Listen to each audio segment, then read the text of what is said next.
রাজনৈতিক সদিচ্ছা ছাড়া সম্ভব নয় ব্যাংক খাতের সংস্কার উন্নয়ন।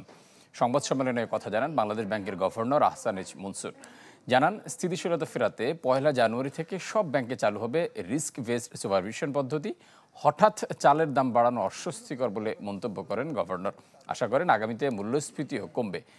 একীভূত হতে যাওয়া ব্যাংকগুলো নিজেরা উন্নতি করতে পারলে জোর করে একীভূত করা হবে না বলেও জানান তিনি। বলেন, প্রয়োজনে পুনর্গঠিত কিছু ব্যাংকের বোর্ড আবারও ভাঙা হবে।